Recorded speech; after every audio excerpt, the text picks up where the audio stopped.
You know when you're playing catch up? I don't mind if this is what's delaying me at the moment. Look at these colours and flavours. I've got a real long list of things I want to do today. And first up are these sweet corn, which are desperate to go out. So if there's 12 per row, what I've done is I've done a trough and I've really watered that down. It's about 20 litres just to make sure there's plenty of water in the bottom of this bed. And what I'm going to do is, if I've got 12 per row, I'm going to have to split them up. I've done this as delicately as I possibly can. I just need to just try and get that root out. Let's see how we go. There we go. Right, we'll see how well they do. Now the reason why I've done a trough is I want to, a bit like a leek, spread out these roots, get them planted down and see if I can water. It's not going to work well, is it?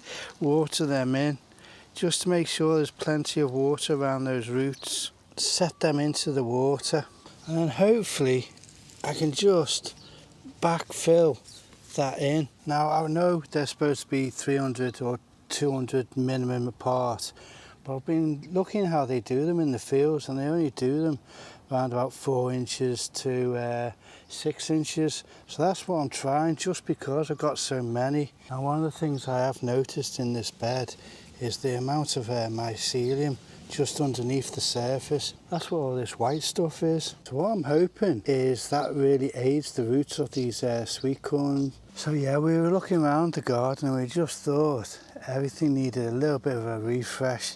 Now what we are doing is we're slowly planting some of these up, and we've started over here in this border and it looks fantastic. Now what we are doing is we're also taking up the small patch of front lawn. So everything that we're taking out at the moment, we're potting these on. So all these hellebores we've taken out, we're actually going to be putting these into the front garden. So we've got quite a lot of projects going at the same time, and one of the downsides is I've forgotten, or not, I've delayed putting all these out. There's always something else I was trying to do. It's a lot nicer to be planting up plants. So what I've got to do as well before I get carried away with putting all these sweet corn in and can't actually access the beds is I need to put in these butternut squashes, and they're going to go just like that, and they're flying now and they really need a lot more goodness. So this hot weather has been an absolute disaster for some of these plants, but these have been purposely left on so they could just dry up, and they dried really quickly and they are just ready to, and listen to that crack, they are just ready to pop, these broad beans. I mean, they are just going to be falling all over the place at the moment.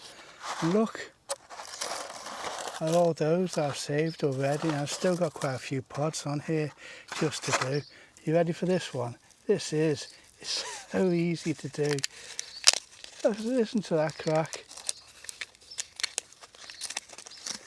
Oh, so we are going to have a few, probably volunteers, because we just keep on dropping them. But look at those, and they are really hard, like I say, dry as a bone they are. But yeah, looking forward to planting extra ones around the garden, not just this bed.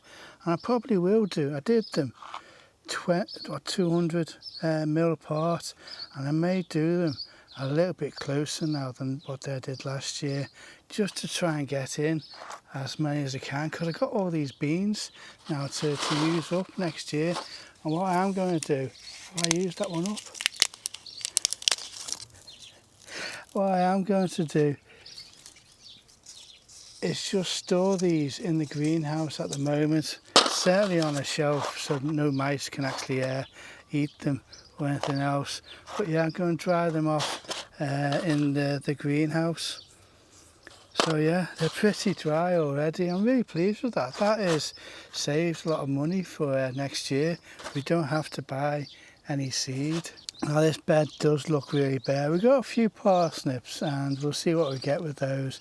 But the rest is the space is going to be used up with leeks. So it may look bare, but next week I'm going to be planting them on once I've got rid of all these. It's just a crack, isn't it?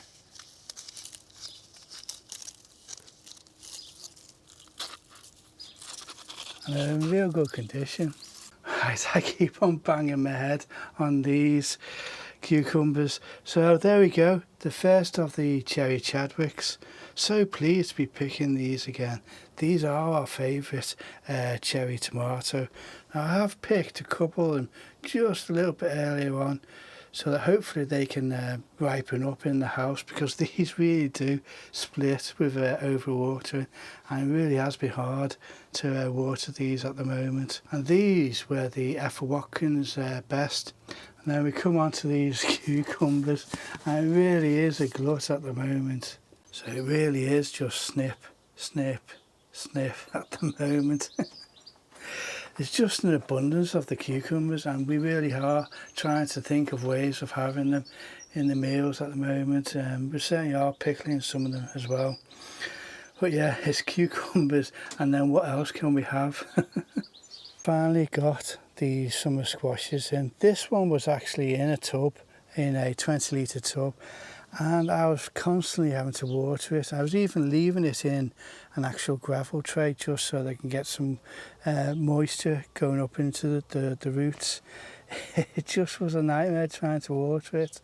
So this one and all the others have actually gone into the end of the raised beds, just so it's a lot easier for me to actually water. I mean, I was really lazy as well. The other two, they just stayed in gravel trays, just in the small pots for way too long. So hopefully all of them now start to really flourish, and we will get some nice summer squashes off them. We've already had one of these already, and that was really nice. Really really tasty flavour, and we just did it for, I think I cooked it for around about 1 minute. That was it. It was a bit of a flash fry in the pasta. So yeah, that was really nice. So hopefully we'll have a real good glut. I don't mind having the glut for these and the yellow necks as well. Yeah, they're really nice flavours on them. So this is, next coming up is the clip of when we first harvested the broad beans. Already made a start. Look at the size of these broad beans. Really looking forward to these. We're going to have broad beans on toast tonight. So just picking some. I mean, what's that? 1, 2, 3, 4, possibly 5 broad beans in there. So yeah, this really is a good start to summer with having broad beans on toast. And I made some bread freshly for this last night. So yeah, really looking forward to it. But the only thing is I've just got to find the ones that have gone over, because I think that's when they indicate they really are ready. You can have a good feel, and if there's a little bit of play there, then they're not quite ready. But these are all nice and plump. So this broad bean is a short version, and it's called Ratio. Look at that. Really is putting a smile on your face just to do this. Now we have got a little bit of Blackfly. I'm just going to cut those out. We haven't had that much Blackfly on these, which has been really good, because normally we do. We've been infested, and that's why we didn't grow them last year. They are whoppers, aren't they? We're really looking forward to having broad beans on toast tonight. That is one of our summer favourites, and to start picking them again. So I've left this basil in to soak for the last couple of days, and what I'm going to do now is actually split that up to probably around about 4 to 6 plants. So like I always say, I hope you enjoyed the video, and I hope to see you again.